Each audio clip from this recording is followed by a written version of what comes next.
بسم اللہ الرحمن الرحیم۔ السلام علیکم ناظرین، ذرا آنکھیں بند کریں اور اپنے ذہن میں ایک منظر بسائیں۔ تپتا ہوا مکہ، ریت کے ذروں سے اٹھتی ہوئی گرمی، سورج کی ایسی شدت جیسے آگ برس رہی ہو، اور کعبہ کے گرد ایک ایسا ماحول جہاں طاقت، غرور اور برتری کی سانسیں محسوس ہوتی تھیں۔ اسی ماحول میں ایک شخص تھا جس کا نام سنتے ہی کمزور لوگوں کے دل کانپ جاتے تھے، غلاموں کی نظریں جھک جاتی تھیں، اور جس کی موجودگی خود ایک حکم کی طرح سمجھی جاتی تھی۔ یہ کوئی عام انسان نہیں تھا، یہ قریش کا ایک بڑا سردار تھا، امیہ بن خلف۔ امیہ بن خلف کا تعلق قریش کے ایک معزز قبیلے سے تھا، اور وہ ان لوگوں میں شمار ہوتا تھا جن کے لیے طاقت ہی سچ کا معیار تھی۔ اس کی زندگی تجارت، دولت اور اثر و رسوخ کے گرد گھومتی تھی۔ مکہ اس وقت صرف ایک شہر نہیں تھا، بلکہ پورے عرب کا مذہبی اور تجارتی مرکز تھا۔ کعبہ کے گرد مختلف قبائل کے بت رکھے گئے تھے، اور ہر قبیلہ اپنے اپنے عقیدے کے ساتھ یہاں آتا، قربانیاں دیتا، بازار لگتے، تجارت ہوتی، اور یوں قریش کی حیثیت مضبوط ہوتی جاتی۔ یہی نظام امیہ جیسے لوگوں کی طاقت کا اصل سہارا تھا۔ امیہ کے لیے مذہب محض عبادت کا نام نہیں تھا، بلکہ ایک ایسا نظام تھا جو اس کی سرداری کو قائم رکھتا تھا۔ وہ جانتا تھا کہ اگر یہ نظام بدل گیا تو اس کی طاقت، اس کی پہچان اور اس کی برتری سب خطرے میں پڑ جائے گی۔ اسی لیے جب مکہ میں ایک نئی آواز اٹھی، اللہ ایک ہے، تو یہ صرف ایک مذہبی دعوت نہیں تھی، بلکہ امیہ کے لیے خطرے کی گھنٹی تھی۔ یہ آواز نبی کریم صلی اللہ علیہ وسلم کی تھی، جو لوگوں کو ایک اللہ کی عبادت کی طرف بلا رہے تھے، انصاف، برابری اور رحم کا درس دے رہے تھے۔ یہ پیغام مکہ کے کمزور لوگوں کے لیے امید کی کرن بن گیا۔ غلام، یتیم، غریب، وہ سب لوگ جو ہمیشہ دبائے گئے تھے، اس پیغام میں اپنی عزت دیکھنے لگے۔ لیکن یہی پیغام امیہ بن خلف جیسے لوگوں کے لیے ناقابل برداشت تھا، کیونکہ یہ ان کے غرور اور اقتدار کو چیلنج کر رہا تھا۔ ابتدا میں امیہ نے اس دعوت کو معمولی سمجھا، اسے لگا کہ یہ چند دنوں کی بات ہے اور سب کچھ خود بخود ختم ہو جائے گا۔ لیکن جیسے جیسے وقت گزرتا گیا، یہ آواز دبنے کے بجائے پھیلنے لگی۔ سب سے زیادہ حیران کن بات یہ تھی کہ اس دعوت کو قبول کرنے والوں میں وہ لوگ شامل تھے جنہیں مکہ میں سب سے کمزور سمجھا جاتا تھا۔ یہ منظر امیہ کے لیے ناقابل برداشت تھا۔ اس کے دل میں غصہ بڑھنے لگا، اور یہ غصہ نفرت میں بدل گیا۔ اس نے فیصلہ کر لیا کہ وہ اس دعوت کو ہر قیمت پر روک کر رہے گا۔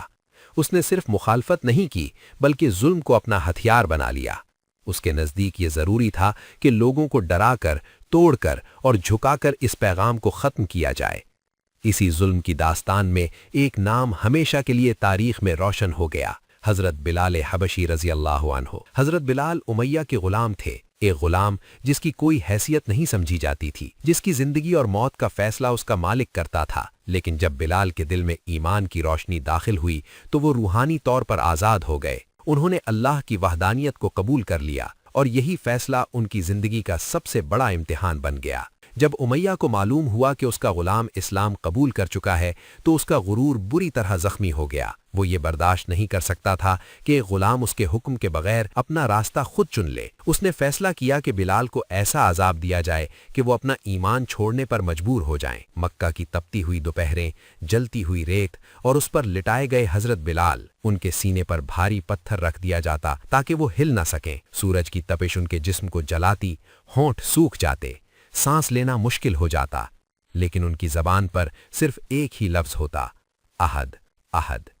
یہ صرف ایک لفظ نہیں تھا، یہ اعلان تھا، یہ ثابت قدمی تھی، یہ ایمان کی طاقت تھی۔ امیہ کا ظلم بڑھتا گیا، کبھی انہیں گھسیٹا جاتا، کبھی مارا جاتا، کبھی بھوکا پیاسا رکھا جاتا۔ مقصد صرف ایک تھا، انہیں توڑ دینا۔ لیکن بلال ٹوٹے نہیں، بلکہ ہر آزمائش کے ساتھ اور مضبوط ہوتے گئے۔ ان کی ثابت قدمی نے مکہ کے لوگوں کو حیران کر دیا۔ لوگ سوچنے لگے کہ آخر یہ کیسا ایمان ہے جو انسان کو اتنا مضبوط بنا دیتا ہے۔ یہ منظر صرف ایک غلام کی تکلیف کا نہیں تھا، بلکہ ایک نظام کے خلاف بغاوت کا تھا۔ امیہ جیسے لوگوں کے لیے یہ ناقابل برداشت تھا کہ ایک غلام ان کے سامنے کھڑا ہو جائے، چاہے وہ جسمانی طور پر کمزور ہی کیوں نہ ہو۔ اسی دوران حضرت ابو بکر صدیق رضی اللہ عنہ نے بلال کو خرید کر آزاد کر دیا۔ یہ واقعہ صرف ایک انسان کی آزادی نہیں تھا، بلکہ ظلم کے نظام کے خلاف ایک اعلان تھا۔ امیہ کے لیے یہ مزید ذلت کا باعث بنا، کیونکہ وہ جسے توڑنا چاہتا تھا وہ نہ صرف قائم رہا بلکہ آزاد بھی ہو گیا۔ وقت گزرتا گیا اور مکہ میں مسلمانوں کے لیے حالات مزید سخت ہوتے گئے۔ انہیں سماجی اور معاشی پابندیوں کا سامنا کرنا پڑا، بائیکاٹ کیا گیا، شب ابی طالب جیسے سخت حالات آئے، لیکن اس کے باوجود اسلام پھیلتا رہا۔ آخرکار مسلمانوں کو مدینہ ہجرت کا حکم ملا۔ یہ ہجرت صرف جگہ کی تبدیلی نہیں تھی، بلکہ ایک نئے دور کی شروعات تھی۔ مدینہ میں اسلام کو ایک معاشرے کی شکل ملی، اور یہ بات قریش کے لیے خطرے کی علامت بن گئی۔ انہیں احساس ہو گیا کہ اگر اس دعوت کو نہ روکا گیا تو ان کی طاقت ہمیشہ کے لیے ختم ہو جائے گی۔ اسی خوف کے تحت قریش نے جنگ کی تیاری شروع کی، اور پھر وہ دن آیا جو تاریخ میں ہمیشہ کے لیے ثبت ہو گیا، جنگ بدر۔ قریش کا لشکر غرور کے ساتھ نکلا، تعداد زیادہ تھی، سامان زیادہ تھا، اور انہیں اپنی فتح کا یقین تھا۔ امیہ بن خلف بھی اسی غرور کے ساتھ میدان میں آیا۔ اسے یقین تھا کہ آج وہ اس تحریک کو ہمیشہ کے لیے ختم کر دے گا، لیکن بدر کا میدان کچھ اور ہی فیصلہ لے کر آیا۔ جنگ شروع ہوئی اور آہستہ آہستہ حالات بدلنے لگے۔ مسلمانوں کی تعداد کم ہونے کے باوجود ان کے حوصلے بلند تھے۔ وہ اللہ پر بھروسہ رکھتے تھے، اور یہی بھروسہ انہیں مضبوط بنا رہا تھا۔ دوسری طرف قریش کی صفیں ٹوٹنے لگیں، ایک ایک کر کے بڑے بڑے سردار گرنے لگے۔ امیہ جو کبھی دوسروں کو ڈراتا تھا، آج خود خوف زدہ تھا۔ وہ ادھر ادھر دیکھ رہا تھا، بچنے کا راستہ تلاش کر رہا تھا۔ اس کے دل میں پہلی بار یہ احساس پیدا ہوا کہ شاید آج وہ بچ نہ سکے۔ اسی دوران حضرت عبد الرحمن بن عوف رضی اللہ عنہ نے اسے پکڑ لیا۔ وہ اسے قیدی بنا کر لے جا رہے تھے۔ عرب کے رواج کے مطابق قیدیوں کو بعد میں فدیہ لے کر چھوڑ دیا جاتا تھا، اس لیے امیہ کو امید تھی کہ شاید وہ بچ جائے گا، لیکن تقدیر کچھ اور فیصلہ کر چکی تھی۔ حضرت بلال کی نظر امیہ پر پڑی، اور انہیں اپنے اوپر ہونے والے تمام ظلم یاد آ گئے۔ وہ رک نہ سکے، ان کے دل میں وہ تمام درد تازہ ہو گیا جو انہوں نے برداشت کیا تھا۔ انہوں نے پکار کر کہا کہ آج یا وہ زندہ رہے گا یا امیہ۔ یہ لمحہ صرف ایک شخص کے بدلے کا نہیں تھا، بلکہ انصاف کا لمحہ تھا۔ وہ شخص جو کبھی ظلم کی علامت تھا، آج بے بس کھڑا تھا۔